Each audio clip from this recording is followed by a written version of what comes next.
Good morning. This is Burns Bottom in downtown Columbus, Mississippi. It's a floodplain. The river is just on the other side of those trees, and so's the highway. And there's our farmer's market. And there's one of the hills that goes into town. And there's another one that leads up to town via a bunch of antebellum homes.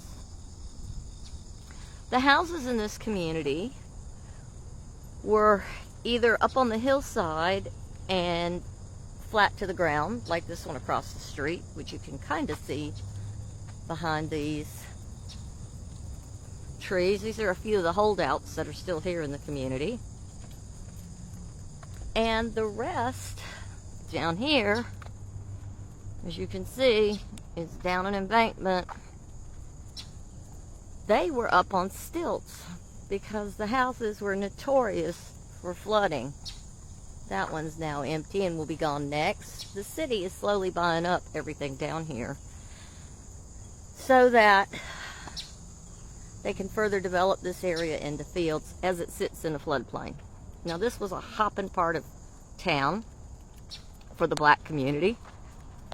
It was filled with homes, a few businesses, a couple of corner stores. There's one over there that's now an antique store. And it was filled with homes. Children outside playing, dogs, cats, chickens, a goat or two, you name it. This was a lively place.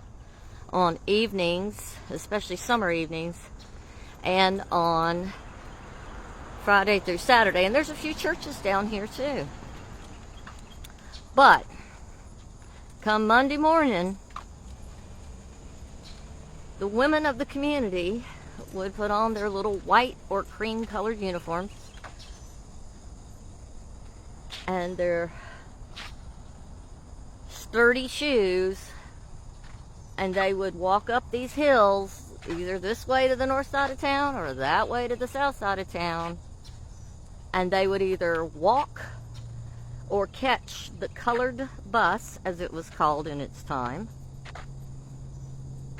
to get to the parts of town where their little charges lived, where they nannied the children, or they cooked meals and cleaned houses for women of the town who spent their time doing charitable works for others far-flung from our little state, and very little for the poor people of our town.